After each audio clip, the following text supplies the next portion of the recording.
Salut tout le monde et bienvenue sur Noodle Wargames, j'espère que vous allez bien. Aujourd'hui on se retrouve pour une nouvelle vidéo qui ne va pas parler de figurines cette fois, mais qui va parler d'histoire au sens plus large, même si vous allez voir qu'il y a un petit lien quand même avec le jeu historique, puisque j'ai eu la chance d'interviewer Tristan Paulet, qui est l'auteur d'un mémoire sur le massacre de la Saint-Brice. Alors pour ceux qui ont le livre de pillage, le massacre de la Saint-Brice, c'est un scénario du livre de règles de pillage. Quand j'ai écrit ce scénario, je pensais être un petit peu tout seul à écrire sur ce sujet, puisque le massacre de la Saint-Brice est un fait historique vraiment très peu connu. Et Tristan m'a contacté pour me dire qu'il était l'auteur d'un mémoire sur le sujet. Donc quand j'ai su ça, évidemment, j'ai téléchargé son mémoire. Je l'ai même imprimé. Je préfère lire sur du papier, c'est plus simple. Et du coup, j'ai voulu le rencontrer pour qu'on puisse échanger sur cette question et puis qu'on puisse vous offrir un bilan un petit peu de ce qu'est le massacre de la Saint-Brice, de son principal auteur qui est le roi Ethelred II, dit le Malavisé. Bref, tout un programme. Donc j'espère que cette vidéo va vous plaire. Elle a été tournée dans des conditions un petit peu particulières puisqu'on était en pleine nature sur le parc d'Ornavik. Ornavik est un parc situé près de Caen qui fait de la reconstitution historique et du coup évidemment c'était un parc ouvert au public avec du passage, avec des touristes, etc. Donc il y a du bruit autour, il y a la nature qui fait du bruit évidemment, il y a un chien qui aboie quasiment tout le long de l'interview, mais j'ai essayé de régler ça avec le son, donc voilà, moi j'aime bien le côté bucolique, mais excusez-moi si jamais le son est parfois pas tout à fait parfait. N'empêche que le contenu est vraiment passionnant. Tristan est quelqu'un qui partage sa passion avec bienveillance et avec une extrême gentillesse. Donc n'hésitez pas à le remercier dans les commentaires, n'hésitez pas non plus à aller voir son mémoire. Tous les liens sont dans la description et je vous laisse avec l'interview. Salut tout le monde et bienvenue sur Noodle Wargames. Aujourd'hui je suis en compagnie de Tristan Paulet. Bonjour. Bonjour à toi. Ravi d'être là. Comment tu vas? Ça va super bien. C'est le 3e jour des grandes fêtes, donc on est un peu fatigué, mais franchement. Tu m'étonnes. Ouais. Je précise, on est sur le parc d'Ornavik là actuellement. C'est ça. Et du coup, on va présenter ton mémoire de recherche sur le massacre de la Saint-Brice. Merci de me donner l'opportunité d'en parler. Surtout, c'est assez rigolo parce que c'est un scénario du livre de règles de pillage. C'est ça. Donc, du coup, c'était l'occasion. C'est comme ça qu'on s'est connus. Exactement. Exactement. Du coup, première question de ce petit échange. Est-ce que tu peux te présenter, nous dire un petit peu ce que tu fais sur le parc, comment tu as été amené à travailler sur le mémoire de recherche sur le massacre de la Saint-Brice et tout ça? Avec plaisir. Donc, moi, je m'appelle Tristan Paulet. Sur le parc ici, c'est Stigand, c'est le nom viking. Ok.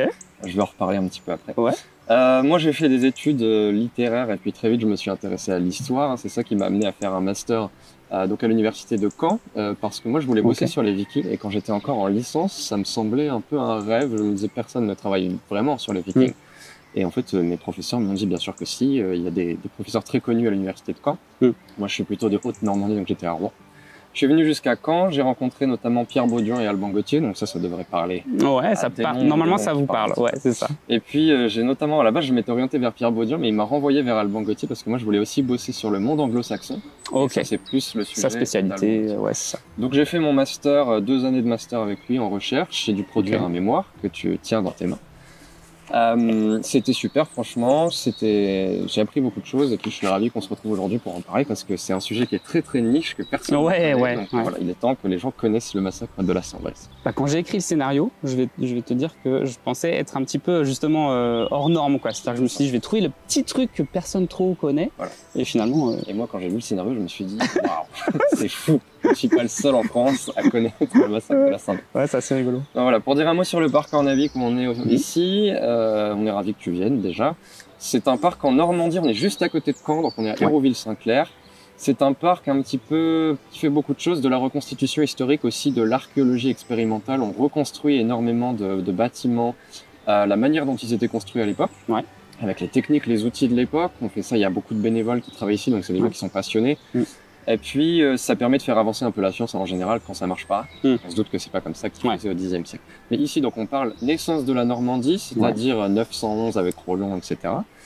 Donc, on parle viking, on parle aussi carolingien parce que c'est évidemment très important. Nous, les Normands, sommes très fiers de dire qu'on a tous du sang viking. Et en fait, on a tous probablement du sang de paysans carolingiens. Et puis maintenant, on a un tout nouvel espace ducal aussi. Là, on est plus au XIe siècle, la Normandie ducale. Et puis cette année précisément, comme c'est le millénaire de Caen, donc la ville de Caen est plus ou moins née en 1025, on se base en 1025 pour notre espace ducal. Et donc on n'est pas sous Guillaume le Conquérant, qui n'est pas encore né, il va naître dans 2 ans. On est sous Richard II, son grand-père. duc très important pour l'histoire de la Normandie, mais personne ne le connaît. Non, pas trop. Ouais. Et voilà, moi ici, j'ai fait un service civique ici en 2023. Ça m'a beaucoup plu parce que c'est vraiment mon élément. Donc je suis resté bénévole. Et puis cet été 2025, j'ai la chance d'être saisonnier aussi. Donc chouette. là, pour l'été, je travaille ici, mais après, je resterai bénévole, évidemment. Mon rôle, c'est d'être un petit peu le skald, le poète itinérant. Musicien. Voilà, exactement. Donc moi, je raconte les belles histoires en façade, mais en fait, le skald, il est aussi diplomate, il est aussi espion très souvent. Mais ça, faut pas le dire trop fort. Donc c'est pour ça, Stigand, en fait, ça veut dire celui qui marche, ça veut dire le vagabond, le marcheur. Ah, joli. Le nom colle aussi à la profession. Très bien, cool. Et du coup, à Ornavic, cette année, il y a une petite nouveauté, c'est la motte castrale, du coup, qui fait partie, je suppose, du domaine ducal du parc. Exactement. Tu parlais d'archéologie un peu expérimentale tout à l'heure. Est-ce qu'on peut rapprocher un petit peu Ornavic de ce que connaissent plus les gens, c'est-à-dire Guédélon? Donc voilà, c'est ça. Il y a un peu ce même but, on va dire, de recherche archéo. C'est comme ça qu'est né le parc. Le parc est né donc de l'imagination d'un monsieur qui s'appelle Christian Sébir, qui est encore aujourd'hui président du parc. Et il s'est inspiré de Guédelon. Évidemment, l'idée est née de Guédelon. C'est un petit peu un Guédelon, mais sur la naissance de la ouais, c'est ça. Ok. On va parler un peu plus en détail du coup du massacre, parce que c'est un petit peu le but de la vidéo. Mais avant de parler du massacre en lui-même, est-ce qu'on peut parler un petit peu du roi qui en est à l'initiative, qui est Æthelred II, le Malavisé en français? Æthelred II. Donc Æthelred II, dire Æthelred, puisque nous ne parlons pas vieil anglais. C'est ça, exactement, parce que c'est imprononçable. Absolument, Æthelred. C'est compliqué. Donc ouais, Æthelred II, le Malavisé. Pour résumer rapidement son règne, parce qu'on va voir que c'est un personnage qui est vraiment central dans cette histoire de massacre de la Saint-Brice. Donc Æthelred II, il est né vers 966. À cette époque-là, on ne sait pas vraiment quand naissent les enfants. Mais il est né dans ces années-là. Son père, c'est Edgar le Pacifique. Donc c'est un roi anglo-saxon qui a régné pendant plusieurs décennies et il s'appelle le Pacifique. Donc il a laissé une bonne image. Æthelred va accéder au trône quand il aura uniquement 13 ans. On est en 979. Alors il ne succède pas à Edgar, il succède à Édouard le Martyr, qui est son demi-frère. En fait, c'est très fréquent que les rois aient plusieurs femmes successivement. Donc Édouard était né de la première femme, Æthelred est né de la... On ne sait même pas si c'est la seconde ou la troisième. Mais elle s'appelle... Alors encore une fois, je vais écorcher son nom, mais elle s'appelle Elftrith. Et elle est un petit peu connue, elle n'est pas vraiment connue, mais c'était la première femme dont on est sûr qu'elle a été couronnée reine d'Angleterre. C'était pas forcément... En fait, le roi n'a pas forcément couronné sa femme. Mais pour Elftrith, on est sûr que c'était la première. Donc voilà, Æthelred succède à son demi-frère qui a régné 4 ans puis qui est mort dans des circonstances un peu douteuses, et Æthelred accède au trône. Donc il est très jeune, et dès l'année suivante, dès l'année 980, c'est le moment où les raids scandinaves reprennent en Angleterre. Il y avait eu une longue période d'accalmie, et là ça va reprendre, il est très jeune, il va devoir y faire face. Les étapes importantes de son règne, ce serait qu'en l'an 1002, il se marie avec Emma de Normandie, qui est la sœur de Richard II de Normandie, dont j'ai parlé. Dont on parlait juste avant. Exactement. Donc ça crée déjà un lien avec la Normandie. C'est la première fois qu'il y a un lien qui est créé entre l'Angleterre et la Normandie. L'Angleterre est assez isolée sur son île à cette période-là du Xe siècle. Et puis, évidemment, 1002, c'est aussi la date du massacre de la Saint-Brice. Ça, je pense qu'on va en reparler. La fin du règne d'Æthelred, donc en 1013, il est obligé de s'exiler. En fait, suite à différentes invasions scandinaves, il est finalement renversé par un roi qui est bien connu quand même, Sven à la barbe fourchue, et qui va mourir pas longtemps après. Donc Æthelred va pouvoir revenir pendant 2 ans, et enfin en 1016, il meurt à Londres, il meurt de maladie, il était malade, il avait une 50aine d'années. Et au même moment, il y a déjà le fils de Sven qui s'appelle Knut le Grand, qui est déjà en train de toquer aux portes de l'Angleterre, parce que même si son père a régné que quelques semaines, il est devenu légitime. C'est ça, il a une légitimité. Ok, super intéressant. Ça cerne un peu le personnage, donc c'est plutôt cool. On va en reparler un peu après de lui, de son surnom du Malavisé, parce que c'est assez rigolo, donc on va en parler un peu. Enfin rigolo, je sais pas si on peut dire que c'est rigolo, mais voilà, aussi quand même rigolo. Donc tu viens de nous faire la présentation de ce roi d'Angleterre, mais nous en français on a ce surnom de Malavisé qu'on lui attache. On dit souvent que c'est un roi qui a été paresseux, enfin on lui attribue tous les maux de la terre. Est-ce que c'est quelque chose qui, on va dire, est justifié, ou est-ce que c'est un petit peu, est-ce qu'on rajoute ça un petit peu pour modifier sa réputation après coup, quoi? Donc effectivement, Æthelred, c'est l'un des rois d'Angleterre qui a la pire réputation à travers l'histoire. Ça se voit très facilement à travers les siècles. Moi, j'ai travaillé jusqu'au 18e, 19e siècle et ça se voit toujours. Même encore aujourd'hui, il y a des représentations d'Æthelred qui sont pas très flatteuses. Et ça, c'est une image qui s'est construite au fil des siècles, hein, comme beaucoup de choses qui nous proviennent du Moyen-Âge. Bon, les Vikings en sont une très bonne illustration. Non, la principale chose qu'on va imputer à Æthelred, ce sera son incapacité à se défendre en fait contre les Scandinaves, parce que tout au long de son règne, il va faire face aux Scandinaves. Donc déjà, la première chose, c'est qu'il arrive au pouvoir en 979, comme je le disais, juste après la disparition mystérieuse, un accident de chasse, de son demi-frère.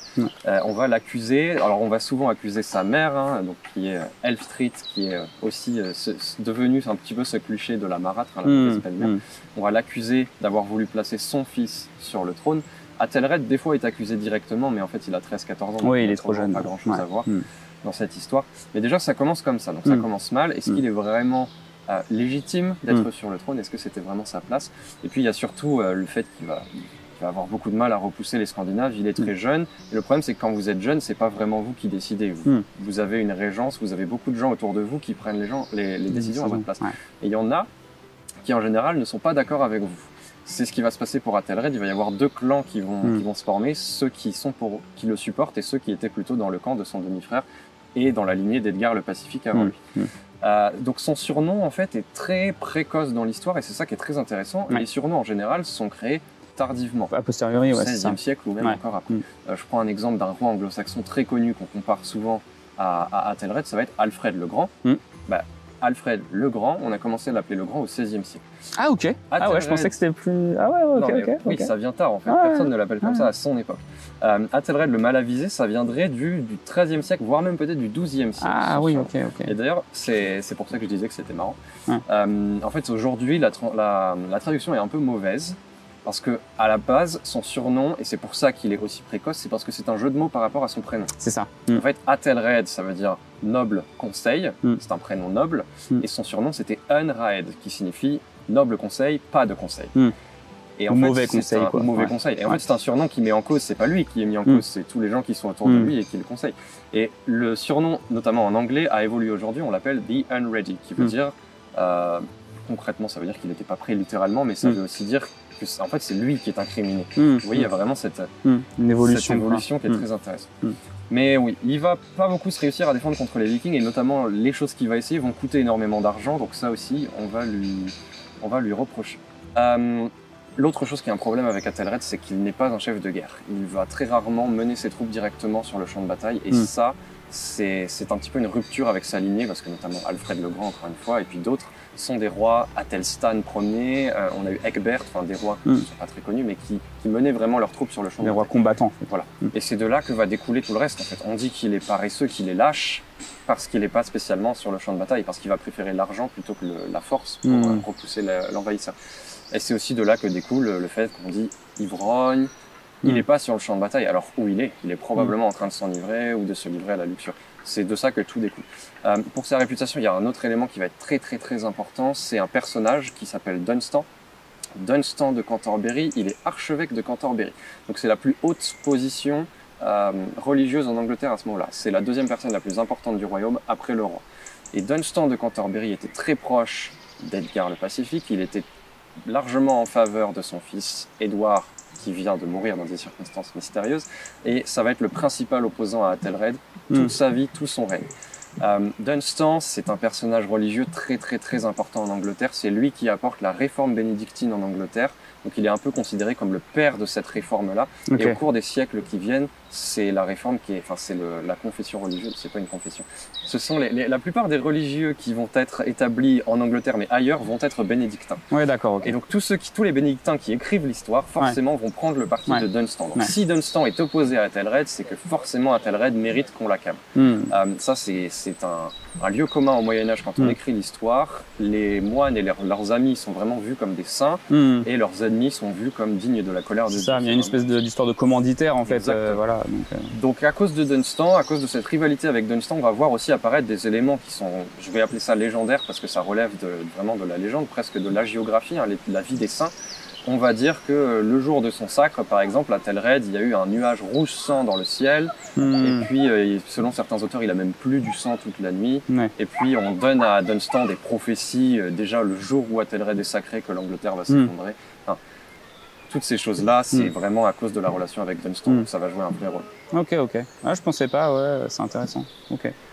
Est-ce qu'on peut parler aujourd'hui de réhabilitation pour ce roi maudit, entre guillemets, puisque, en fait, il a quand même régné 38 ans. Donc ça fait un des plus longs règnes pour un roi d'Angleterre, le 5e, je crois, si je dis pas de bêtises.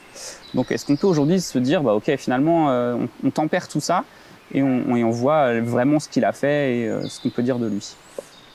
Alors évidemment, ça va rentrer en compte aujourd'hui, surtout chez les auteurs anglo-saxons, puisque c'est leur histoire vraiment directe. Oui. On essaye de s'intéresser à ce personnage-là. Est-ce que cette réputation était méritée? La principale manière de le réhabiliter, c'est juste d'essayer de faire un travail d'historien basique, c'est-à-dire de séparer le vrai du faux. Et une fois qu'on éloigne tout ce qui est quand même improbable, tout ce qu'on a écrit sur lui, même sans chercher à le réhabiliter, on se rend compte qu'il n'était peut-être pas si mauvais, ce roi-là. Il était peut-être pas si mauvais, notamment il a laissé un héritage, et puis on peut s'intéresser à sa politique, notamment politique, on va dire administration, que ce soit intérieure et extérieure. Au niveau de l'administration, il a quand même laissé des codes de loi qui s'appellent Athelred 1, Athelred 2, etc., qui sont restés en vigueur longtemps en Angleterre. Donc ça, les historiens actuels en parlent à chaque fois. Et puis, sa politique extérieure, qui a notamment été quand même remarquable. On dit qu'il a été incapable de se défaire de ses ennemis. En fait, il a été quand même assez intelligent dans sa politique de division, notamment de ses ennemis. Par exemple, en 994, il fait un des traités, donc on va reparler du Danegeld, mais il fait un des traités pour que les Scandinaves s'en aillent. En fait, à ce moment-là, il se fait attaquer par Sven, qui vient du Danemark, mais aussi Olaf, qui vient de Norvège. Et il va réussir à obtenir d'Olaf sa conversion et le fait qu'il ne revienne jamais en Angleterre. Ce qu'Olaf va faire. Et donc, Olaf en Norvège, son prochain ennemi, en fait, il va aller embêter Sven directement. Et ça, ça va faire gagner quelques années avant que les raids reprennent. C'est un bon coup politique, en fait. Alors, malheureusement pour lui, ça n'a pas duré très longtemps avant qu'Olaf soit écrasé par Sven. Et il a gagné 3-4 années déjà. Il a misé sur le mauvais cheval, mais bon, voilà. Puis, de l'autre côté, on a parlé du mariage avec Emma de Normandie. Ça aussi, c'est pas anodin. En fait, les Normands et les Vikings sont toujours cousins. Ils ont des ancêtres communs. Les Normands ont tendance à ouvrir leurs ports. Aux Vikings, ce qui fait qu'en fait, quand on regarde les textes anglais, la principale cible des attaques scandinaves, c'est vraiment le sud de l'Angleterre. C'est pas la côte qui fait directement face à la Norvège. Et Athelred va épouser Emma de Normandie pour créer une alliance aussi avec la Normandie et chercher à éloigner un petit peu les Normands des Scandinaves. Donc il y a vraiment une politique qui est très intéressante sur Athelred. Voilà. Et puis la meilleure manière de le réhabiliter, de toute manière, ça restera de réfléchir au massacre de la Saint-Brice, qui est probablement la pierre angulaire de toute cette critique. Donc si on arrive à démêler le vrai du faux sur ce massacre, on arrivera à démêler le vrai du faux sur Athelred 2. Ok. Alors la particularité de son règne, c'est qu'il va avoir effectivement, il va devoir faire face aux incursions vikings et danoises, donc scandinaves. Donc du coup c'est compliqué. On va parler du système du Danegeld, la rançon, enfin je sais pas comment on pourrait dire ça, mais en gros le tribut, voilà, ça qu'on paye aux Scandinaves pour qu'ils repartent chez eux et qu'ils arrêtent leurs incursions. Comment est-ce qu'il va gérer ça et est-ce qu'on peut aussi démêler le vrai du faux sur le système du Danegeld et tout ça, ce qu'on peut en dire, quoi. C'est très intéressant de parler de particularités de son règne. Nous, on pourrait imaginer que les rois anglo-saxons ont toujours fait face aux Vikings parce que les attaques étaient permanentes. En fait, non, il y a eu des vagues, plusieurs vagues d'attaques vikings. Donc ça a commencé, alors la période viking en général, ça commence avec le monastère de Lindisfarne. Ouais, c'est là où on se situe le début. En 793. Voilà, c'est pas spécialement la première incursion scandinave, c'est pas la première attaque, mais Lindisfarne est quand même un monastère important et là ça a choqué vraiment l'opinion. Dans la chronique anglo-saxonne, l'année de l'attaque de Lindisfarne, apparemment, on aurait vu des présages dans le ciel, des grandes tempêtes et même des têtes de dragons apparaître dans les nuages. Ensuite, il y a une grande famine et puis à la fin de cette grande famine, la première attaque des hommes du Nord sur Lindisfarne. Donc, voilà. C'est la date qui sert cataclysme. Voilà. C'est un petit peu arbitraire, mais il fallait bien une date pour commencer avec l'époque des Vikings. Et Lindisfarne, ça a choqué. La première grosse vague d'assaut va se faire, pas forcément à cause des Anglais, mais surtout à cause des Carolingiens. En fait, les Carolingiens de l'autre côté de la Manche, dans les années 830, notamment 840, vont se déchirer. Les petits-fils de Charlemagne, les trois petits-fils de Charlemagne se sont partagés l'Empire en trois. Et il est très fragile parce qu'ils se font la guerre en permanence. Donc c'est le moment où les Vikings se rendent compte qu'il y a peut-être quelque chose à faire en Francie, notamment Francie occidentale, chez nous. Donc 841, Rouen est pillé, 843 c'est Nantes, 845 c'est carrément Paris. Et puis l'Angleterre, évidemment, c'est juste à côté, donc elle va se prendre un petit peu le côté de la vague aussi. Londres va être attaquée plusieurs fois, mais c'est pas encore très dévastateur. La grande étape pour l'Angleterre, elle nous vient avec ce qu'on appelle le Danelaw, ce qu'on appelle très souvent le Danelaw, et la grande armée païenne. La grande armée débarque en Angleterre en 865, donc elle n'est pas si grande que ça, mais les Vikings étant d'habitude des petites troupes, elle est quand même assez conséquente. Elle est menée par les fils de Ragnar Lodbrok, semi-légendaire. Et puis elle va un petit peu ravager l'Angleterre, notamment créer le royaume de York, qu'on appellera le royaume de Jorvik, qui est créé en 876. On a à ce moment-là Alfred Ier, Alfred le Grand, qui fait face à nos Vikings, et c'est pour ça aussi qu'il est très connu, c'est parce qu'il a réussi à faire face. Les Scandinaves vont s'emparer de quasiment la totalité de l'Angleterre, donc la Northumbrie, le nord, l'Est Anglie à l'est, et même une partie de la Mercie qui est un petit peu le centre de l'Angleterre. La seule partie qui résiste encore, c'est le Wessex, c'est le royaume du sud, qui est le plus puissant. L'Angleterre n'est pas du tout unifiée à cette époque. Et Alfred est roi du Wessex. Il va réussir à remporter une victoire capitale contre ces Scandinaves, à arrêter leur avancée, et donc en 884, il va pouvoir négocier les frontières du Danelaw. Le Danelaw, ça n'est pas un État scandinave. Le Danelaw, ça veut dire que ce sont les terres qui sont soumises à la loi des Danois, littéralement. Donc le Danelaw, ça va être une bonne moitié de l'Angleterre nord-est, et c'est un petit peu débattu encore la colonisation scandinave sous le Danelaw, mais déjà là c'est indéniable qu'on a une première vague de colons scandinaves qui vont venir s'installer. S'installer vraiment. Voilà. Le problème c'est que les Vikings ne sont pas du tout un peuple unifié, donc même le royaume de York va continuer de se faire attaquer par d'autres Vikings en provenance de Scandinavie, ça va les affaiblir de plus en plus. Et dès les années 930, les rois anglo-saxons vont pouvoir, notamment les rois du Wessex, vont pouvoir reprendre le dessus, chasser les Vikings définitivement dans les années 950. Et puis c'est comme ça aussi que le Wessex va s'affirmer. Et là, on arrive au règne d'Edgar le Pacifique. Et en fait, le règne d'Edgar le Pacifique est marqué par la paix. Et le surnom nous fait croire que c'est grâce à Edgar. Alors, Edgar a fait des bonnes choses, mais en fait, c'est surtout que c'est un moment d'accalmie où les Vikings ne viennent plus. C'est pour ça qu'on est marqué par la paix. Et puis, ça va recommencer en 980, au moment où Ethelred vient d'être couronné. Donc, il aura beaucoup de mal à s'en défaire par la guerre. C'est pas un chef de guerre, on en a parlé. Et puis, il est aussi très mal entouré. C'est aussi peut-être de là que vient son surnom à l'origine. Il y a beaucoup de personnages qui le trahissent. Il y a beaucoup de personnages qui vont à l'encontre de ses directives. Et donc, c'est impossible, d'un point de vue militaire, de repousser les Scandinaves. Donc, sa solution, ça va être un tribut, de les payer. Donc, on appelle souvent ça le Dangel. D'ailleurs, il semblerait qu'à l'origine, ce ne soit pas son idée. Et ça, c'est pareil. On va très souvent l'incriminer parce que c'est un tribut qui a appauvri l'Angleterre. Évidemment, les moines. Forcément, le trésor. Ne vont pas dire qu'Alfred le Grand avait aussi fait la même chose. Parce qu'Alfred le Grand, c'est le héros anglo-saxon.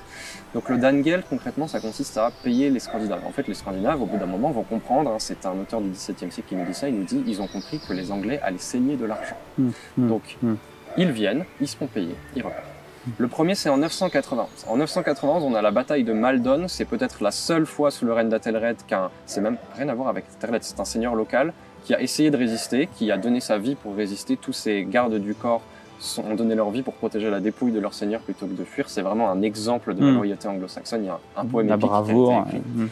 Et à l'issue de cette bataille, eh bien, Athelred, ou probablement sur le conseil de certains de ses conseillers, va donner 10 000 livres aux Scandinaves pour qu'ils partent.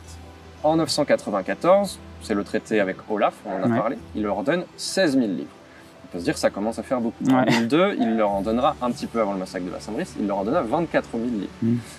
Et en fait, c'est pas grand-chose pour l'Angleterre parce que l'Angleterre est extrêmement riche et les coffres se remplissent plus vite qu'ils ne se vident à cause du Dangel. Donc encore une fois, on va l'accuser d'appauvrir l'Angleterre alors qu'en fait l'Angleterre n'a pas trop souffert de ces premières vagues de paiement. Un mot sur le terme Dangeld.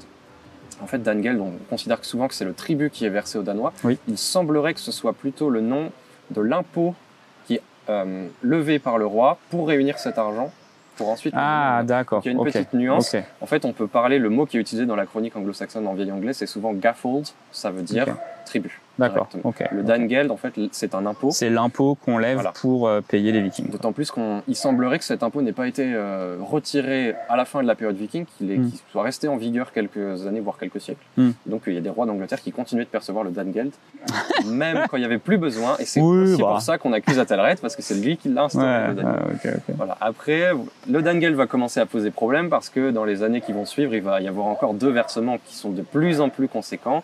Et là, l'Angleterre commence à souffrir parce qu'elle a du mal à refaire ses richesses à cause des raids incessants sur les côtes. Ouais, ok, je comprends mieux. Ok, très bien. Donc tout ça nous mène au 13 novembre 1002, le jour du massacre. Et pour ça, tu cites dans ton mémoire 2 sources principales, la chronique anglo-saxonne et puis comment on pourrait dire un document qui prouve la reconstruction de l'église qui aurait brûlé, dans laquelle il y aurait eu des éléments du massacre. Est-ce que tu peux nous en dire un peu plus sur ces sources? La chronique anglo-saxonne, ça fait déjà plusieurs fois que je l'évoque, oui. avant même de l'avoir. C'est un gros document en même temps. C'est vraiment c'est une source principale ouais. pour l'étude de l'histoire des anglo-saxons. Donc c'est un ensemble de récits et d'annales qui ont été écrits par plein d'auteurs différents qui sont quasiment toujours anonymes. Quelques années, et en fait ils racontent très souvent ce qui s'est passé il y a quelques années. On a réuni tout ça, il y a plusieurs versions. Donc en Angleterre, ça donnait une chronique plus ou moins continue qui était très répandue partout. Nous, on a 9 versions qui nous sont arrivées. Ah oui, d'accord. Il y en a quelques-unes, on va dire 2 ou 3 qui sont plutôt complètes et qu'on peut utiliser. Il y en a quelques-unes qui sont très fragmentaires et qui sont quasiment inutilisables. Mais c'est vraiment la source principale. Ça remonte jusqu'au 2e siècle. Donc évidemment, ça a commencé sous Alfred. Donc on est au 9e siècle. Donc il nous parle quand même du 2e siècle, mais évidemment, ils l'ont pas vécu. Par contre, dès qu'on est à l'époque directe où ce que ça nous raconte, là, c'est vraiment plus intéressant. Et puis, ça va jusqu'au 12e siècle, je crois, donc c'est quand même assez conséquent. Ouais, c'est assez long. La chronique se présente sous forme d'entrée pour chaque année. On a la date, et puis ce qui s'est passé, c'est vraiment très laconique. En fait, ça nous dit cette année-là, tel archevêque a remplacé tel autre archevêque, le roi est mort et les Vikings ont attaqué ici. C'est très factuel, en fait. Voilà, c'est très factuel. Donc, c'est très pratique pour nous. Faut savoir que la partie qui concerne le règne d'Athelred, les annales du règne d'Athelred, elles ont été écrites, ça on en est sûr, entre 1017 et 1023, par un seul auteur. C'est le même qui a écrit tout ce qui concerne Athelred. Et 1017, c'est l'année juste après la mort d'Athelred et la prise de pouvoir de Knut, donc la chute de la dynastie anglo-saxonne et l'avènement de la dynastie danoise. Et donc en ce sens, on peut déjà se demander si, même si c'est une chronique qui paraît très neutre, si c'est pas déjà biaisé par quelqu'un qui écrit alors que la dynastie vient de s'effondrer. On nous parle du massacre dans cette source, et c'est d'ailleurs la première fois que c'est évoqué. Donc pour l'année 1002, on nous parle de 2-3 autres faits, et puis ça finit, notamment le mariage avec Emma, dit. Et puis on nous parle finalement en une seule phrase, on nous dit « Et cette année-là, le roi donna l'ordre de mettre à mort tous les hommes danois qui se trouvaient parmi le peuple anglais. » et ce fut fait le jour de la Saint-Brice, c'est comme ça qu'on le sait, parce qu'il avait entendu dire qu'il complotait contre lui, son conseil, et qu'il voulait s'emparer de son royaume. Fin de la phrase, et on passe à l'entrée. C'est tout. Ouais, c'est ça. Donc, on n'a pas vraiment d'éléments, il n'y a aucune explication, il n'y a aucun élément sur comment ça s'est vraiment passé. Par un seul auteur, encore une fois. Voilà, donc c'est très étonnant. Heureusement, nous avons un deuxième document. Donc, nous avons un document officiel qui est une charte. Donc en gros, une charte, c'est qu'à chaque fois qu'on va faire une donation ou un acte quelconque, on va le noter sur une charte, un document officiel qui aura la signature du roi et probablement d'autres notables. Donc là, ce qui est très intéressant, c'est que c'est un document officiel qui est signé par Athelred. Et cette charte date de l'année 1004. Ça en fait le document le plus proche du massacre, puisque les annales de la chronique anglo-saxonne ont été écrites en 1017. Donc, en 1004, cette charte le roi nous dit, en fait, c'est une charte pour la reconstruction d'une église à Oxford. On va reconstruire une église qui a été détruite. Et la charte commence par l'explication de comment cette église a été détruite, puisqu'on l'a reconstruite. Et il semblerait que, et d'ailleurs c'est écrit à la première personne, c'est le roi qui parle directement, il nous dit que il avait ordonné de mettre à mort les Danois, que les Danois se sont réfugiés dans l'église en pensant être à l'abri, parce que c'est un sanctuaire, donc là déjà, probablement des populations qui sont déjà en fait christianisées, tout à fait. Depuis plusieurs générations. Et on nous dit que la population furieuse a voulu rentrer dans l'église et a brûlé l'église pour soit les brûler à l'intérieur, soit les faire sortir et les assassiner à la sortie.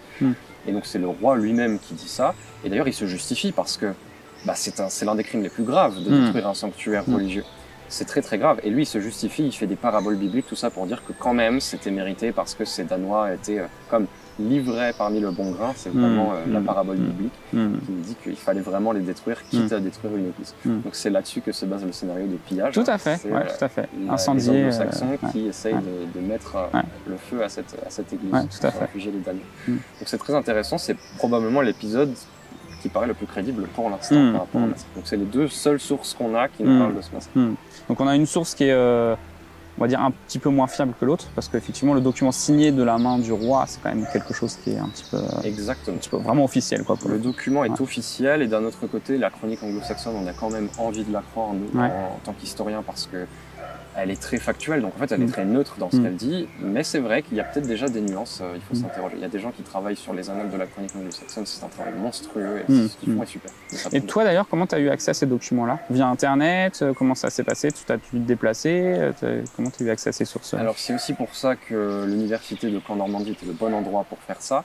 La charte, j'y ai eu accès parce qu'elle était, je crois, numérisée sur le site de la British Library. Ah, ok. Les Anglais sont très bons, les Anglais, pas que les Anglais d'ailleurs, les Allemands, les Néerlandais sont très bons pour numériser toutes leurs sources. Et ça c'est génial. Ouais. Bon, c'est aussi que beaucoup d'auteurs parlent de cette charte. Dès qu'on parle du massacre, on s'intéresse à cette charte. La chronique anglo-saxonne, à l'université, donc à la bibliothèque de l'université de Caen, nous avons même plusieurs exemplaires. Nous avons la chronique directement. Bon, évidemment, ce sont des éditions du XVIIIe siècle, mais il y a le texte intégral en vieil anglais et la traduction en anglais. Ah, génial. Donc c'est très pratique parce qu'on peut aller voir directement les mots qui sont écrits à l'origine. Quand on étudie, par exemple, s'il y a des choses qui sont répétées précisément comme dans la Bible, il faut voir le texte original. Donc accès direct. Trop bien. Ouais, c'est cool. Franchement super. Ouais, c'est super. Ouais. Donc pour les contemporains, ce massacre, en fait, c'est une anecdote de l'histoire. Finalement, c'est un petit truc qu'on trouve à peine dans la chronique et tout ça, donc c'est vraiment pas grand chose. Nous par contre aujourd'hui ça nous évoque plein de choses, les gens brûlés dans une église et tout ça, c'est assez contemporain des massacres qu'on peut avoir connus dans la Seconde Guerre mondiale ou même aujourd'hui ce qui se passe à Gaza, etc. Donc comment est-ce qu'on peut mettre ça en perspective et comment est-ce qu'on peut voir ce massacre et pourquoi c'était juste une anecdote à cette époque et aujourd'hui ça nous trigger un peu et on en parle et on en reparle et on en reparle tout le temps. Évidemment, l'une des réponses triviales, ça serait de dire que c'est le Moyen-Âge, donc c'est violent de toute manière. Mais en fait, c'est vrai qu'au Moyen-Âge, il y a beaucoup de choses qui existent aujourd'hui qui n'existaient pas. La différence entre civil et militaire, les conventions de Genève, toutes ces choses humanitaires, le respect des prisonniers de guerre, le respect des populations civiles. Au Moyen-Âge, dès qu'il y a pillage, dès qu'il y a attaque quelque part, dès qu'il y a siège, il va y avoir des pertes, on ne fait vraiment pas la différence. Et puis il y a aussi qu'aujourd'hui, nous, on se dit, bon, le Moyen-Âge c'est loin, donc ça ne nous touche pas vraiment qu'il y ait eu des gens massacrés ou pas. De toute manière, le Moyen-Âge est connu pour beaucoup de gens massacrés un petit peu partout. Donc ça, c'est déjà la base de la réponse. Après, autre chose qui peut faire la différence, c'est la question de la diffusion. La diffusion des informations, déjà le massacre, il faut que les gens en entendent parler. Donc si c'est vraiment un massacre qui est à l'ampleur de toute l'Angleterre, ça peut avoir fait parler de soi, mais en fait, on en parle beaucoup dans les textes. Donc les moines, tous les moines ou les auteurs sont très au courant de ce massacre. Est-ce que la population paysanne, qui représente en fait la majorité de la population, est au courant? On ne sait pas vraiment. On ne sait pas vraiment. Alors la population anglaise, on peut se dire que oui, puisqu'elle y était. Certains auteurs nous disent que c'est vraiment la population qui s'en est pris aux Danois et non pas le roi. Et certains auteurs nous disent dans l'autre sens que le roi a insisté, mais que la population était contre. On ne sait pas trop quoi en penser. Il y a évidemment une diffusion orale, ça c'est certain. Et ça, malheureusement, on ne peut pas contrôler, on ne peut pas l'étudier aujourd'hui parce qu'on ne sait pas jusqu'où ça. Mais diffusion orale en Angleterre, après il y a très peu de liens entre l'Angleterre et le continent. Donc est-ce que les Francs en entendent parler de ce massacre? Probablement pas. C'est aussi pour ça, aujourd'hui, nous avons les réseaux sociaux. L'ère médiatique. C'est aussi pour ça que nous, on se rend beaucoup plus compte de la réaction des gens tout autour. C'est-à-dire que même si les Anglais ont réagi, même si les Anglais étaient contre, en fait, c'est pas ce que les chroniqueurs vont écrire. Ils n'écrivent pas sur la réaction du peuple. Donc ça joue un rôle très important aussi, je pense. C'est un monde qui est beaucoup plus petit dans le sens où il est beaucoup plus refermé aussi. Les interactions sociales ne sont pas aussi aujourd'hui diffusées avec des gens qui habitent à l'autre bout. Oui, tout à fait. Donc c'est pas le cas. Sur le point le rapport avec ce qui s'est passé pendant la Seconde Guerre mondiale, etc., c'est très intéressant. J'en ai parlé un petit peu dans mon mémoire parce qu'on a des auteurs actuels, enfin, on va dire des historiens plutôt du XXe siècle, qui n'ont aucun mal à utiliser des mots comme génocide, par exemple, pour parler de ce qui s'est passé le jour de la Saint-Brice. Moi, j'ai un peu plus de mal avec l'utilisation de ces mots-là parce que ce sont des mots qui sont très précis, qui désignent des choses très précises, qui ont été théorisées justement juste après la Seconde Guerre mondiale, pour ce qui s'est passé notamment pendant la Shoah, mais aussi après on a rajouté quelques autres choses, le génocide arménien pendant la Première Guerre mondiale par exemple. On a aussi beaucoup de choses qui se passent encore aujourd'hui, qui pourraient être qualifiées de génocide. Mais c'est vraiment, il y a des règles. C'est l'extermination systématique d'une population sur une base ethnique. etc. Est-ce que c'est vraiment ce qui s'est passé en Angleterre? On n'est pas sûr. Et puis la notion de génocide implique aussi un déploiement de moyens qui sont pas du tout les moyens qu'Athelred a à sa disposition. Et encore une fois, même si le Wessex commence à l'emporter sur le reste de l'Angleterre, Athelred n'a pas du tout les moyens pour faire respecter ça partout en Angleterre, notamment en Northumbrie, où il y a forcément beaucoup plus de Danois, de colons scandinaves en tout cas, que d'Anglais. Parce que on nous raconte souvent dans les textes qu'il a fait envoyer des lettres un petit peu partout et que le massacre a eu lieu le même jour, à la même heure, partout dans le pays. Ça, ça paraît un petit peu invraisemblable. Donc voilà, il y a aussi l'autre mot qui a été utilisé, ça je m'en souviens bien, c'est le mot de pogrom. C'est la même chose, le mot de pogrom il est très précis, le mot pogrom c'est un mot russe qui nous parle des violences faites contre les populations juives à partir de 1880 et puis tout au long du début du 19e siècle, du 20e siècle pardon. Moi j'ai un peu de mal avec celui-là, surtout que le pogrom, quand on regarde dans les détails, c'est vraiment la population russe qui s'en est pris aux populations juives et l'État a laissé faire parce qu'ils étaient plus ou moins d'accord. Encore une fois, c'est pas ce qui a l'air de s'être passé au massacre de la Saint-Brest. Mais tout ça, c'est vraiment des notions modernes qu'on essaye de recalquer sur des choses qui sont arrivées à l'époque. Et à mon avis, c'est un peu bancal d'essayer de caler ça. D'autres choses aussi plus rapidement que j'ai pu voir passer. Bon, évidemment, on pense à Oradour-sur-Glane. Pour nous, ça me touche un peu. Oradour-sur-Glane, parce qu'en plus, pour nous, c'est chez nous. C'est chez nous. Et puis une église dans laquelle on regroupe les habitants et on le feu. Voilà, c'est la première chose qui nous vient en tête. Moi, je trouve que ça reste compliqué parce que, évidemment, il y a des choses à prendre en compte. Il y a la volonté d'Athelred. Est-ce qu'elle est comparable avec l'idéologie nazie? La manière dont tout s'est passé est très différent, donc c'est pareil. Je trouve que c'est un peu le contexte d'une guerre dans l'un et pas forcément dans l'autre, etc. La dernière chose aussi qui est assez intéressante que j'avais vue c'est une des premières choses que j'ai vues quand j'ai commencé à faire mes recherches en première année de master. Je suis tombé sur un blog, donc c'est pas du tout quelqu'un qui fait de l'histoire, qui voulait un petit peu faire un message pacifique en disant les hommes continuent de se faire la guerre 1000 ans avant, 1000 ans après. Et donc la Saint-Brice, ça tombe le 13 novembre. Donc il fait un lien entre le 13 novembre 1002, massacre de la Saint-Brice, 13 novembre 2015, c'est passé à Paris. Et j'en ai pas parlé dans mon M2, mais j'en avais discuté la première année dans mon M1, c'est pareil, c'est un peu bancal. Est-ce qu'on peut comparer la volonté d'Athelred avec la pensée terroriste de ce qui s'est passé à Paris? Je pense pas. Mais il y a beaucoup de choses qui dérivent un petit peu. En général, quand on étudie notamment des périodes assez lointaines comme le Moyen-Âge, on essaye de rester dans ce qui pouvait se faire à l'époque, les moyens de penser, la notion de génocide, etc. Et éviter les parallèles. C'est aussi pour ça qu'au Moyen-Âge, en fait, ça se diffuse beaucoup moins et c'est moins important pour les gens peut-être. Ok. Au niveau des sources, on a parlé des sources écrites, mais il y a les sources archéologiques aussi. Est-ce qu'on a retrouvé des sources comme ça, des fosses communes ou des choses qui pourraient justement faire penser au massacre, au lieu du massacre ou tout ça? C'est en partie pour ça que ce sujet m'a été soumis par Alban Gauthier. Il m'a proposé de parler du massacre de la Saint-Brice, moi j'en connaissais rien, notamment parce qu'on a des trouvailles archéologiques qui sont assez récentes, on est 2008-2009.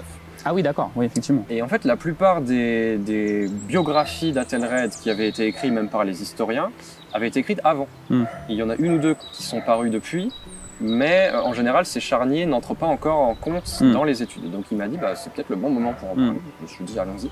Donc effectivement, on a trouvé 2 fosses communes, 2 charniers qui pourraient peut-être s'apparenter à ce qui s'est passé lors de la Saint-Brice en 1002. Un en 2008 à Oxford, un en 2009 dans le Dorset. Donc c'est le sud-sud-ouest. Je vais commencer par le deuxième. Dans le Dorset, on a retrouvé une fosse où il y avait 54 squelettes, avec toutes les têtes mises à part. Il y avait un tas de têtes et tous les corps à côté. Donc déjà, une exécution probablement plutôt violente. Et puis après, on a toutes les études que font les scientifiques des os, des dents, etc.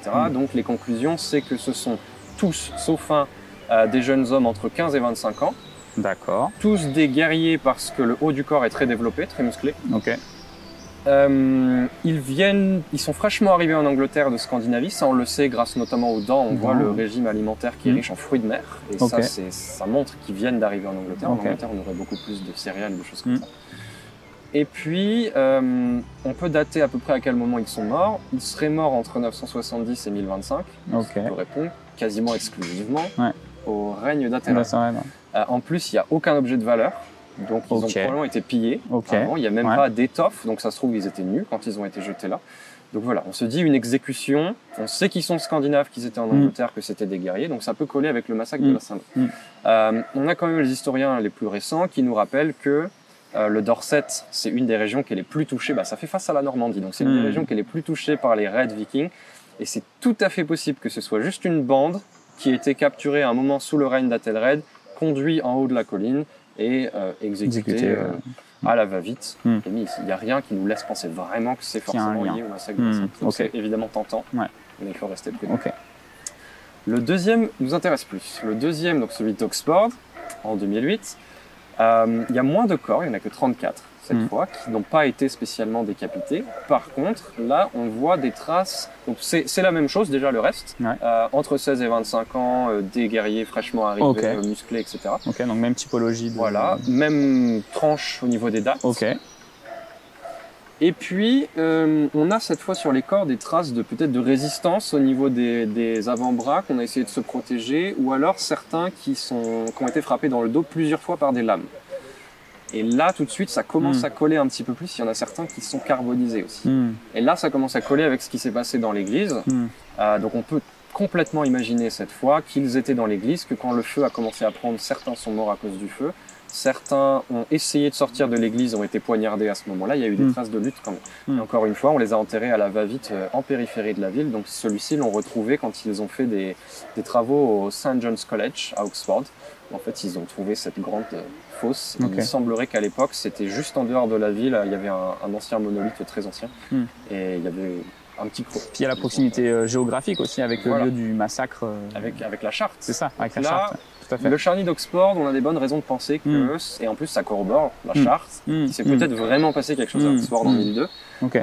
Pour le charnier du Dorset, on en est moins sûr, mais c'est toujours bien d'avoir des petites traces archéologiques qui nous donnent des hypothèses. Oui, tout à fait. Ok. Moi, je pensais pas qu'il y aurait eu beaucoup de traces comme ça, et finalement, c'est deux traces qui sont intéressantes. Elles sont arrivées tard. Ouais, c'est ça, Et puis on ne sait pas à l'avenir non plus, parce que l'archéologie est une science qui évolue. C'est ça, le problème de l'archéologie, c'est qu'il faut avoir le droit. C'est ça. Il y a plein d'endroits où on sait qu'il y a des choses, mais on n'a pas le droit de creuser. Le charnier dans le Dorset, ils l'ont retrouvé en creusant une autoroute. En fait, c'est au milieu de nulle part. Et ce qui est souvent le cas. C'est pour ça qu'on fait souvent la blague avec les archéologues que les Romains enterraient leurs morts le long des autoroutes. Parce qu'en fait, c'est à chaque fois qu'on creuse une autoroute, on retrouve des restes de quelque chose. C'est les fouilles préventives en fait avant les travaux. Donc, mais bon, il faudrait pouvoir creuser. Si on faisait des trous partout dans l'Angleterre, on trouverait certainement beaucoup de choses. Même chez nous. Ouais, tout à fait. Donc finalement, si on résume un petit peu tout ça, on a quelques sources, on a des sources archéologiques, on a des sources textuelles, mais on ne sait quand même pas grand-chose du déroulé du massacre. C'est un récit qui a été après, on va dire, réutilisé, transformé dans le temps, de manière orale, de manière écrite. Qu'est-ce qu'on peut dire de ça, de la transformation de ce récit dans le temps et de ce qu'on en retient aujourd'hui? C'est vraiment le cœur de mon travail pour le coup. Moi, j'ai fait ce qu'on appelle de l'historiographie, c'est-à-dire que je n'étudie pas l'histoire en elle-même. Moi, je ne m'interroge pas sur la véracité du massacre. Moi, j'ai fait l'étude de l'histoire, la manière dont elle a été écrite. Donc, moi, je m'interroge sur tous ces gens-là qui ont parlé du massacre au fil des siècles, entre le 11e et le 18e siècle. Et pourquoi ils ont écrit différentes versions, pourquoi ça change. En général, c'est influencé par eux-mêmes, qui ils sont, ce qui se passe à leur époque. Donc c'est très intéressant. Et puis évidemment, quand on veut critiquer le roi, on a un massacre, c'est vraiment le terreau fertile pour faire partir la critique du roi, faire un roi cruel, sanguinaire et beaucoup d'autres choses. Donc déjà, après le massacre, il y a eu la diffusion orale. On en a parlé et ça a probablement amplifié beaucoup de détails. C'est très difficile pour nous de savoir le véritable impact, même sur les chroniqueurs. C'est Pierre Bauduin, il nous dit qu'il y avait vraiment un halo de légendes en Angleterre tout autour du massacre. Puis on a même un de nos auteurs à la fin du XIIe siècle qui nous dit que lui, son récit qu'il va nous faire du massacre, il le tient des anciens de son village. C'est même pas possible que ce soit qu'une génération, donc peut-être qu'on parle de gens qui eux-mêmes l'avaient eu par les anciens. Donc il y a vraiment cette transmission orale qu'on ne peut pas contrôler. Nous, ce qu'on peut voir, c'est les sources écrites. Et les sources écrites sont très intéressantes. Je vais notamment en évoquer deux parce que c'est les deux qui sont fondamentales pour comprendre pourquoi le massacre a été autant amplifié. Ça va être Guillaume de Jumièges et Guillaume de Malmesburin. Tout le monde s'appelait Guillaume à l'époque. Surtout en Normandie. Représente. Guillaume de Jumièges, c'est notre seul auteur du XIe siècle. Au XIe siècle, au tout début, on a la Charte, ensuite on a la chronique anglo-saxonne, et puis vers la fin, juste au moment de la conquête normande, donc on est dans les années 1060-1070, Guillaume de Jumièges, il est normand, il écrit vraiment à la gloire des ducs de Normandie. C'est de la propagande pure et simple. Donc, sous sa plume, tous les ducs de Normandie sont formidables, Les Scandinaves sont aussi présentés sous un très bon jour parce que c'est les cousins. Et par contre, les rois d'Angleterre sont vraiment tous mauvais. Donc déjà, il va nous faire plusieurs parallèles entre le duc Guillaume et puis même les ducs d'avant, hein, notamment entre Richard Ier et Athelred II à la même époque. Il va nous dire que Athelred II était aussi mauvais et terrible que Richard Ier était brillant et puissant. Donc c'est déjà là que ça se crée. Et c'est chez Guillaume de Jumièges que tous les premiers détails bizarres vont apparaître. Là, on n'a aucun moyen de savoir si c'est tout ce qu'il a entendu par la diffusion orale ou si c'est aussi lui qui en rajoute un petit peu. Mais je vous ai dit ce qu'il y avait dans la chronique anglo-saxonne, il n'y a aucun détail sur la manière dont ça s'est passé. Par exemple, Guillaume de Jumièges, il ajoute tout un tas de détails bien sanglants qui servent évidemment à la critique du roi. Alors on va en citer quelques-uns. On a notamment des chiens affamés qui arrachent des morceaux de certaines personnes qui ont été enterrées vivantes. On a les enfants qui sont cloués sur les portes et puis décapités, enfin des choses comme ça. Et nous, on se demande d'où ça sort. Parce qu'il n'y a aucun autre texte entre la chronique et Guillaume de Jumièges. Et puis Guillaume de Jumièges, c'est pas la seule fois dans ses écrits où il fait un petit peu de la fantaisie, donc on peut en douter. Mais c'est de là que ça apparaît. Et le problème, c'est que Guillaume de Jumièges, il est extrêmement influent. Il est populaire. Donc si lui, il écrit ça, ça va être repris énormément.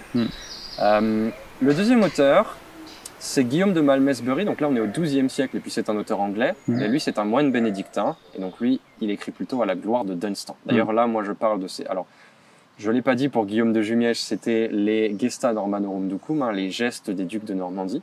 Et ben, c'est exactement l'équivalent de l'autre côté de la Manche. Gesta Regum Anglorum, les gestes des rois d'Angleterre.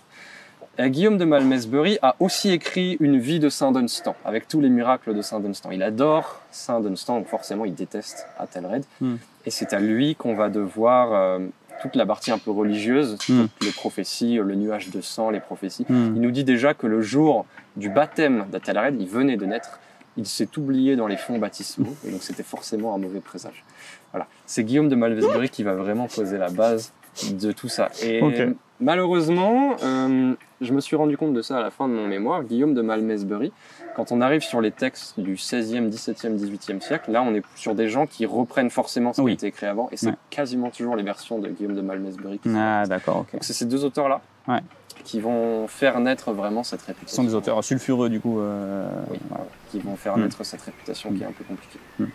Donc c'est aussi Guillaume de Malmesbury qui va nous dire, ça c'est une citation que j'ai mis vraiment en tête d'une des parties de mon mémoire, qui nous dit que la vie d'Athelred, elle a été cruelle à son commencement, misérable au milieu et honteuse à son terme. Il nous écrit ça, la citation est assez forte et je trouve que c'est vraiment, ça résume très bien tout ce qu'on est en train de dire. Tout à fait. C'est assez horrible mais ok. C'est assez horrible, mais il en a vu d'autres à Athelred. Je pense qu'il en a vu d'autres. S'il pouvait lire ce qui a été écrit sur lui, il se le pauvre. Oui, c'est ça, Ok, très bien. Ok, donc tout ça nous amène aux conséquences du massacre, pour le coup, et l'arrivée d'un personnage qui est Sven à la barbe fourchue. Est-ce que tu peux nous parler un peu de lui?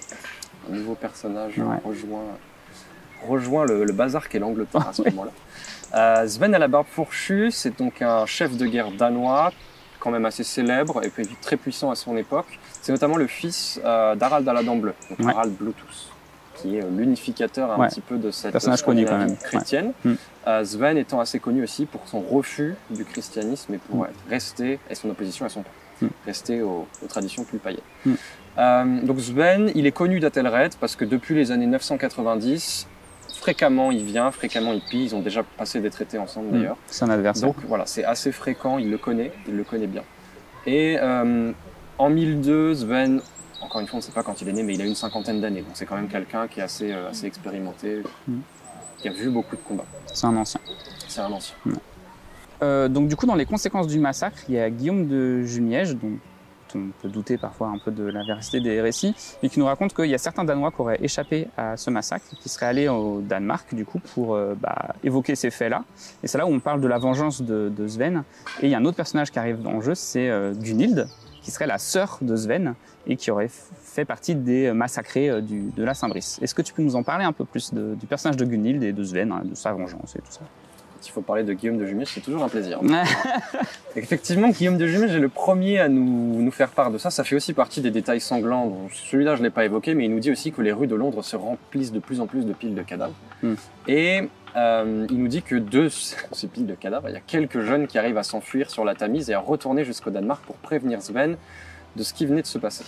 Donc Sven, alors on est toujours chez Guillaume de Jumièges, qui glorifie aussi les Scandinaves. Tout à fait. Donc sous sa plume, Sven apparaît comme un roi très sage. En fait, il pourrait être un roi normand, enfin un roi occidental et chrétien. Très sage, très mesuré, qui ressent une grande tristesse pour son peuple et puis qui va attendre de demander le conseil des puissants avant de prendre une décision. Et finalement, il va décider de venir se venger. Donc, beaucoup d'auteurs considèrent que le retour de Sven, dès l'année 1003 d'ailleurs, donc des raids fréquents, c'est la conséquence du massacre. Et c'est normal pour eux, c'est logique. Hein. Il revient, donc il leur fallait une suite logique au massacre. Certains confondent, donc en 1013, on a l'invasion finale, le moment où Sven s'empare de la couronne d'Angleterre. Certains confondent, donc certains nous disent que Sven devient roi en 1003, juste après le massacre, ou certains, à l'inverse, nous disent que le massacre était plutôt en 1012. C'est vraiment, ça montre qu'ils avaient besoin d'une logique. En fait, il semblerait que Sven ait continué ses raids, qui sont juste comme avant, ni plus fréquents, ni plus violents qu'avant ou après. Mais bon, donc on a cette version qui nous arrive, et puis on a ce personnage, Gunhild, la sœur de Sven, et là, on n'est pas chez Guillaume de Jumièges, on est chez Guillaume de Malmesbury, on est chez le deuxième. Guillaume de Malmesbury nous parle de ce personnage qui s'appelle Gunhild. Donc avant que j'en parle, il faut savoir que Gunhild apparaît dans plusieurs autres textes. C'est uniquement des textes qui sont basés sur Guillaume de Malmesbury. Autrement dit, c'est un personnage qui n'apparaît dans une seule source. Et déjà, c'est mauvais signe. Il nous dit donc que lors d'un des traités où il y a eu le Danegeld qui a été payé, donc soit en 994, soit directement en 1002, quelques mois avant le massacre, on a Gunhild qui est venue en tant qu'otage. C'est très fréquent de s'échanger des otages en plus de l'argent pour confier des gens proches pour s'assurer de la paix. Et Gunhild, donc la sœur directement de Sven, serait venue en tant qu'otage avec son mari Palig et leur enfant. Donc Palig, il apparaît comme un jarl puissant, un chef puissant au Danemark. Il serait venu s'installer à Londres. Il nous la présente d'ailleurs comme un personnage très sage et médiateur de la paix entre les deux peuples. Et puis, pendant le massacre, alors là, il faut que j'introduise encore un personnage dont j'ai pas parlé, qui s'appelle Eadric Streona. C'est un personnage qui est... c'est le parfait méchant dans Game of Thrones. Eadric Streona, c'est un personnage qui a trahi Athelred plusieurs fois, mais il est toujours dans l'administration, il s'oppose très souvent à Athelred, il en fait un peu qu'à sa tête, Eadric Streona. Et donc... c'est lui que Guillaume de Malmesbury choisit comme l'instigateur de la mort de Gunhild. Peut-être parce qu'il a voulu faire porter à ce personnage le chapeau du massacre en entier. En tout cas, là, il nous parle d'Eadric Streona, qui va, pendant le massacre et un peu dans sa frénésie meurtrière à Londres, ordonner l'exécution de Gunhild. Et donc, on nous dit que Gunhild, elle a dû assister à l'exécution de son mari, puis de son fils, percé de 4 lances. Et elle aurait, Guillaume de Malmesbury est très fort pour les prophéties, elle aurait elle aussi donné une prophétie en disant « Mon sang versé sera la chute de l'Angleterre ». Sous-entendu, il y aura vengeance.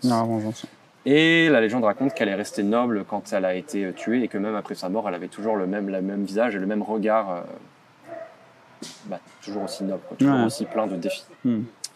Et eh bien, ce personnage n'apparaît... Alors c'est beau, ce personnage n'apparaît qu'ici. Ce personnage n'apparaît aussi que quand on parle du massacre de la Saint-Brice. C'est-à-dire qu'à aucun autre moment, dans aucun autre texte qui nous parle de Sven, Gunhild n'existe pas.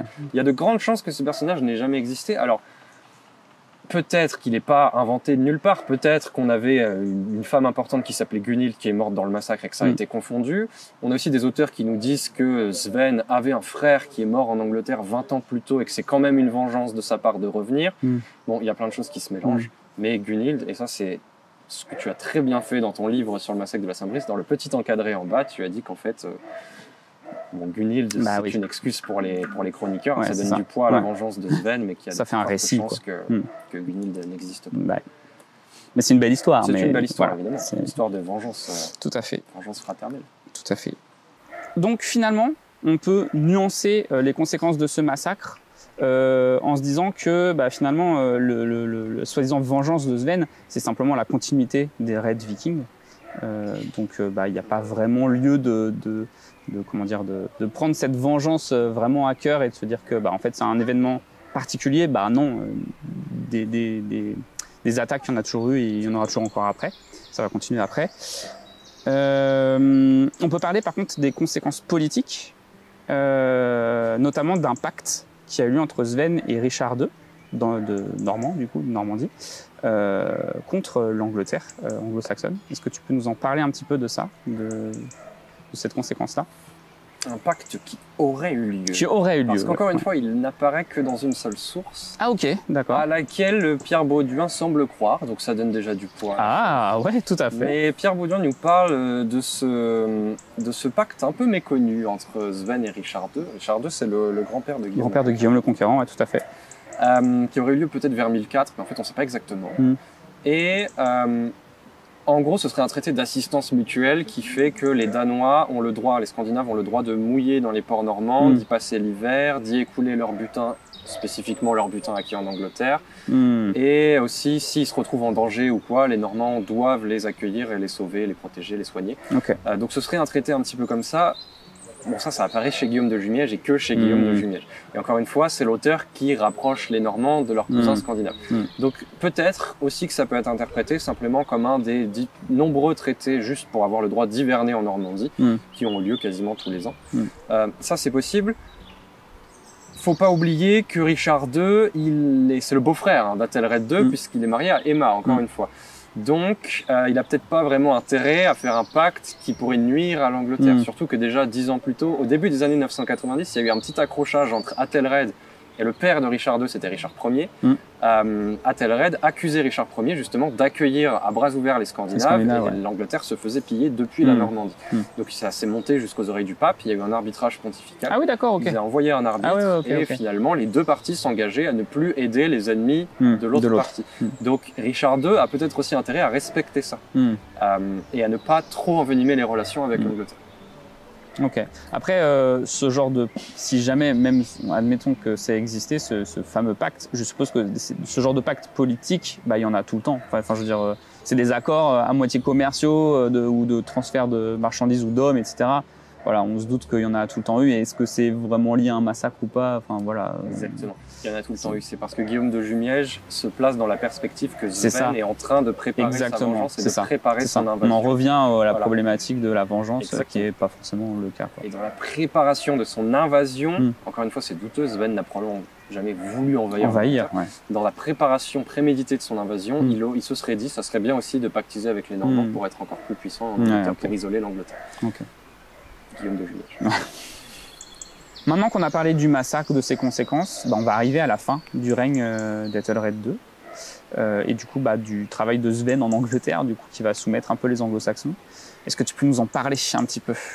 Ce qui se passe en Angleterre, c'est que Sven ne va pas venir avec la volonté de devenir roi d'Angleterre, mais il va se rendre compte qu'à force d'attaquer l'Angleterre, en fait, les paysans en ont juste marre c'est la fatigue. Et ils se soumettent à lui. Ils se soumettent à lui, eux, ils s'en fichent un peu de qui est le roi, tant qu'ils sont protégés et en paix, et là, c'est pas du tout le cas. Alors que si Sven devient le roi, normalement, il va pas les piller, il va pas piller son propre pays. Donc Sven se rend compte au fur et à mesure qu'il y a plusieurs parties de l'Angleterre qui finissent par se soumettre à lui, jusqu'au moment où il se dit, j'ai juste à aller à Londres, en fait. Je vais à Londres et je vais être couronné. Et il n'a pas pris Londres si facilement que ça. Londres a résisté, les Londoniens ont résisté, mais finalement, tout ce petit monde a fini par se soumettre parce que c'était la tendance générale en Angleterre. Athelred a été notamment obligé de s'exiler. Il s'est exilé chez son beau-frère, donc en Normandie, avec sa femme et au moins leurs 2 enfants. Encore une fois, c'est un peu obscur combien d'enfants ils ont. Sven n'a pas régné longtemps parce qu'il est mort 4 ou 5 semaines après. Donc, effectivement, ça fait un règne assez court. Il est retourné en Angleterre. On a notamment un auteur qui nous dit qu'il a été rappelé par les nobles, mais que les nobles lui ont demandé de gouverner mieux, maintenant qu'il était revenu. Il revient en Angleterre. Pendant 2 ans, il a son fils Edmond Côte de Fer qui est à ses côtés. Alors, ça n'est pas le fils qu'il a eu avec Emma de Normandie, c'est un fils qu'il a eu avec la femme avant. D'accord, ok. Et Edmond va l'aider. Edmond va en fait mener la campagne spécifiquement quand Knut va revenir. Donc Knut, c'est le fils, il est danois, c'est le fils de Sven, mais comme Sven a été roi, même si ça n'a duré que 5 semaines, Knut est devenu légitime au trône. Donc maintenant, il veut récupérer le trône. Donc il va venir attaquer l'Angleterre à partir de 1015. Athelred est malade, il va pas quitter Londres, il va pas vraiment organiser la défense. C'est son fils Edmond, qui est assez jeune, qui va le faire, je pense qu'il a moins de 20 ans, je sais plus exactement, qui va faire ça. Athelred va mourir en 1016, toujours pendant la campagne de Knut. Edmond va continuer le combat et finalement ils vont aboutir à un accord avec Knut, ce qui fait qu'en fait ils sont censés diriger le pays à 2. Il y a 2 rois. Il y a Edmond et il y a Knut. Et très très peu de temps après, Edmond va mystérieusement mourir dans un accident. Ah, c'est dommage. Et c'est très dommage. Et il semblerait, les historiens se mettent d'accord pour dire qu'apparemment, c'était vraiment un accident. Ah, ok. Apparemment, c'était Ça vraiment arrive. Ce qui est très Malheureux. Oui, c'est ça. Ça tombe pas au bon moment, quoi. Mais Knut se retrouve seul roi d'Angleterre. Et alors Knut le Grand, il a régné quand même pendant un moment, lui et ses descendants. Et puis c'est ce qu'on appelle des fois l'empire de la mer du Nord, parce qu'à ce moment-là, il règne sur l'Angleterre, le Danemark et la Norvège. Donc ça rigole pas non plus. C'est pas un petit empire. Petite ouverture pour rappeler que donc Emma, la femme d'Athelred, alors Emma s'est remariée avec Knut, probablement une volonté de Knut pour c'était beaucoup plus légitime aussi et puis continuer la dynastie. Par contre, les enfants d'Emma, Édouard et Alfred, sont restés en Normandie, ils ont grandi en Normandie, notamment aux côtés d'un autre personnage qui s'appelle Guillaume. Guillaume qui deviendra encore un Guillaume. Il y en a tout le temps. Bon, celui-là deviendra Guillaume le Conquérant, un petit peu plus connu. Un peu plus connu. Ouais. Guillaume a grandi en Normandie aux côtés d'en fait Édouard et Alfred, les enfants d'Athelred et Emma. Ouais. Bon, il y a une quinzaine d'années de différence entre les deux, mais ils se sont quand même connus parce que ça a duré bien 15-20 ans. Et puis, dans les années 1040, Édouard, aidé par son frère, retourne en Angleterre, arrive à récupérer le pouvoir, il devient roi d'Angleterre à nouveau. Il va devenir Édouard le Confesseur.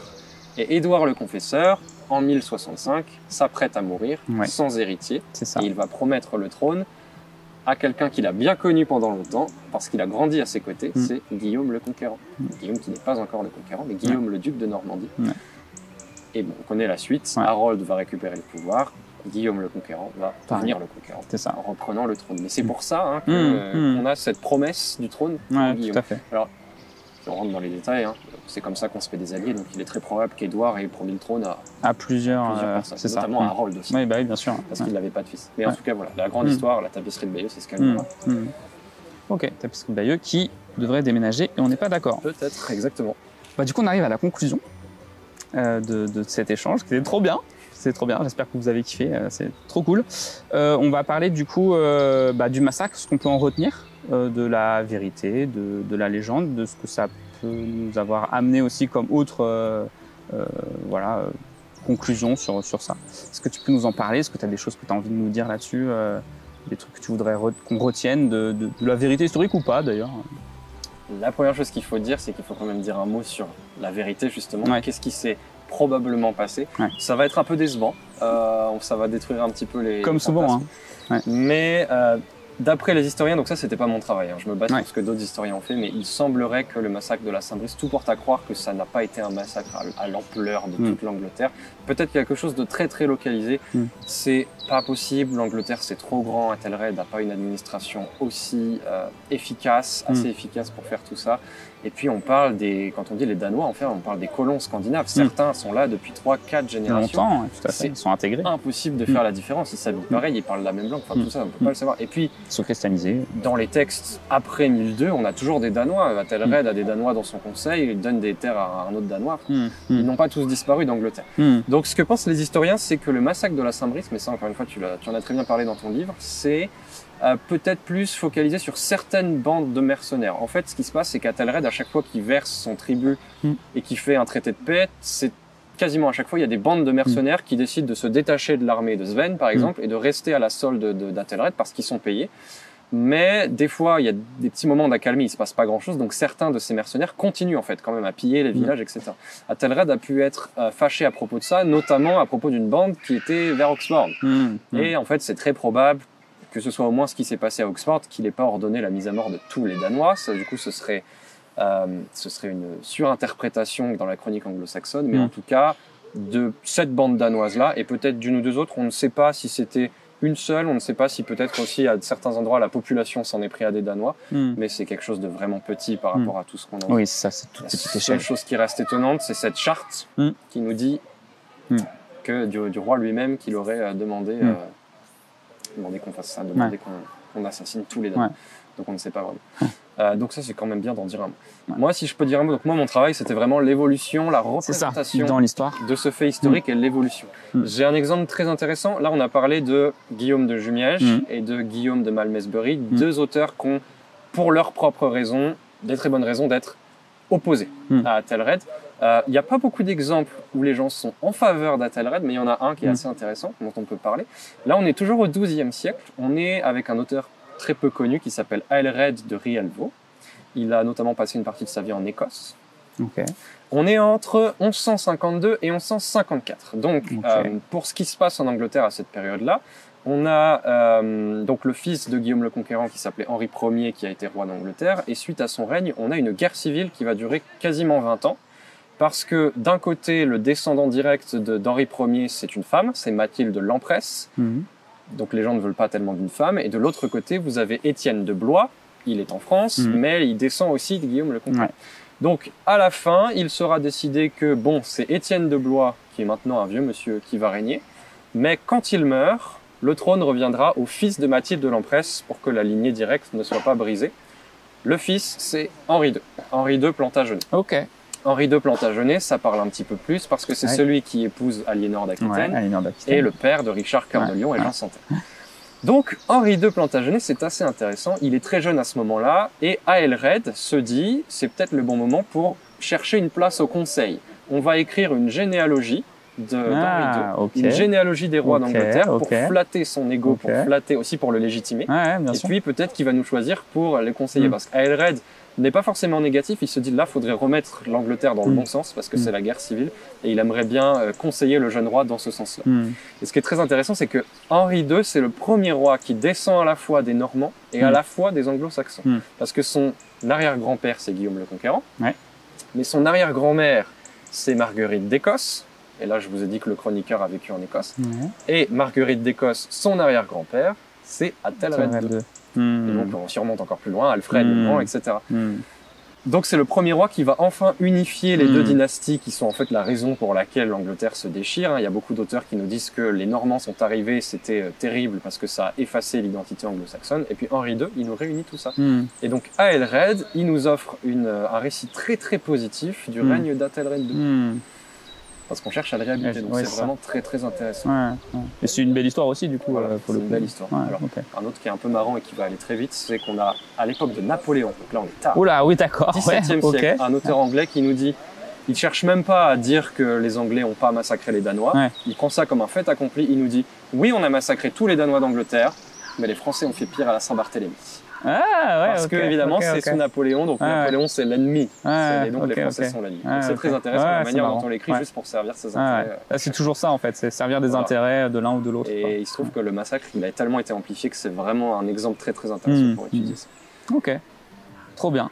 Bah merci beaucoup, c'était super intéressant. Avec plaisir, ça fait plaisir d'en parler. Ouais bah écoute, trop bien. C'est trop bien de te donner une tribune comme ça pour en parler. Franchement. Et bah, du coup, pour conclure vraiment cette vidéo, est-ce que tu peux nous parler de toi, tes réseaux, ce que tu fais sur Ornavic, nous redonner un petit peu tout ça, exactement. Le contexte. Où est-ce qu'on peut retrouver ton mémoire aussi, qui est gratuitement disponible en ligne? Qui est gratuitement disponible. Oui, j'ai la chance de pouvoir me dire que je suis un historien publié. Ouais, tout à fait, c'est vrai, c'est vrai. Oui, voilà, mon mémoire est en ligne sur le site qui s'appelle DUMA, Dépôt universitaire des masters après soutenance. C'est lié à l'université de Normandie en fait. Donc il y a juste à taper Tristan Paulet, Massacre de la Saint-Brice et normalement ce sera le premier lien dans Google, gratuit, accessible en PDF, etc. Donc il n'y a pas de souci, n'hésitez pas à y jeter un œil. Je mettrai de toute façon tous les liens dans la description. Donc voilà, au niveau des liens, moi je peux te laisser mon Instagram. On est avec ma compagne qui est juste là. On est tout jeune dans la reconstitution historique. Nous, ce qu'on fait à Ornavic, c'est pas... On fait de la reconstitution, mais on n'est pas encore dans une troupe de reconstitution. C'est ça, vous n'avez pas de troupe vraiment encore. Mais là, on est vraiment dedans, on a plein de projets et on va probablement se lancer, peut-être se trouver une troupe ou s'en créer une pour nous. Donc ça, on en parlera aussi sur les réseaux et si vous voulez nous suivre un peu plus loin. Trop bien. Le travail de reconstitution, c'est vraiment génial. C'est un hobby qui prend beaucoup de temps. Ça prend du temps, c'est pour ça aussi que ça nous prend du temps à nous. On travaille beaucoup à côté. Et puis sinon, à Ornavic, n'hésitez pas à venir nous voir à Ornavic. Je pense que tu peux valider. Ouais, c'est trop bien. Nos parcs à Ornavic, donc voilà, là c'est les grandes fêtes vikings ce week-end. C'est aussi pour ça que vous êtes là. On a beaucoup de reconstituteurs. Bon, malheureusement, c'est pas le cas toute l'année. Mais par contre, toute l'année, bon, quand c'est ouvert, c'est entre avril et octobre, selon les années. Disons octobre.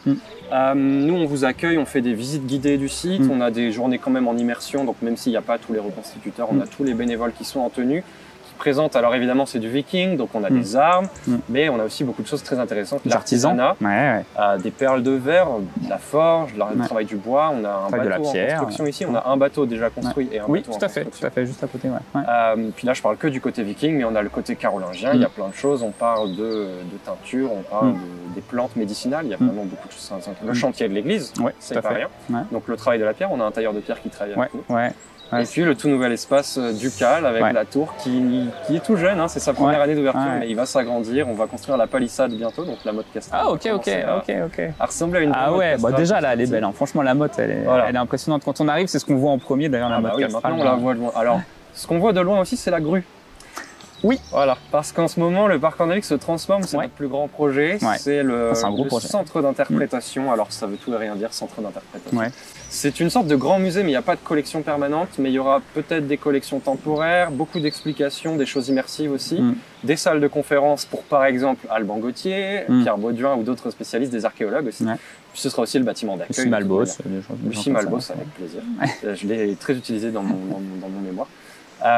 Donc voilà, ça va ouvrir d'ici la saison 2027. Je pense que c'est vraiment le moment où il va falloir venir visiter Ornavik parce que ça va prendre une toute autre ampleur. Ouais, c'est ça. Et la grue aura disparu, donc la tour sera redevenue très impressionnante. Ça sera un peu plus visible, effectivement. Voilà. Et puis la maison longue hein, chez les Vikings, il y a plein de projets. Il y a beaucoup de projets. Il y a beaucoup de projets, beaucoup de bénévolat sur le parc. Beaucoup de bénévolat. Et c'est comme ça que ça fonctionne globalement d'ailleurs. Et puis si vous êtes motivé, on accueille des nouveaux bénévoles tout le temps. Allez-y. N'hésitez pas, même si c'est une fois par an, nous, ça nous va très bien. C'est passionnant, il y a plein de gens passionnés. Trop bien. Donc on vous accueillera avec plaisir. Bah merci beaucoup. Bah merci à toi. Et puis bon, on se dit à une prochaine, parce que nous on reviendra de toute manière. Avec plaisir. Et puis il y a une prochaine pour un peu de pillage aussi. Ah bah aussi, évidemment. C'est la fin de cette vidéo, j'espère qu'elle vous aura plu, j'espère que vous aurez appris plein de choses sur le massacre de la Saint-Brice. Comme vous avez pu voir, eh bien, on ne sait pas grand-chose de ce massacre. Hein. On a quelques sources écrites, quelques sources archéologiques, mais pas grand-chose à se mettre sous la dent, si ce n'est ce que les auteurs ultérieurs ont écrit sur le massacre, en évidemment amplifiant les faits, en rajoutant les personnages légendaires ou semi-légendaires comme Gunhild, et puis évidemment en descendant un petit peu le roi Ethelred II au passage, roi qu'il faut quand même réhabiliter parce que dans son règne, il y a quand même eu de belles choses. Il a juste subi les attaques vikings comme de nombreuses personnes à cette époque et il a eu du mal à les gérer, voilà, tout simplement. Donc voilà, j'espère que cette interview vous aura plu. Comme d'habitude, n'hésitez pas à liker, à commenter et à partager cette vidéo, c'est hyper important pour le référencement, pour faire grandir la chaîne. Et puis très prochainement, eh bien, je vais vous partager une vidéo également tournée à Ornavik, mais cette fois qui va vous présenter l'équipement d'un guerrier scandinave. Et ça, c'est plutôt chouette. Donc, n'hésitez pas à suivre l'actualité. N'hésitez pas à nous rejoindre également sur les réseaux Facebook, Discord ou Instagram. Tous les liens sont en commentaire ou dans la description. Et puis, on se dit à une prochaine. Prenez soin de vous. Tchou!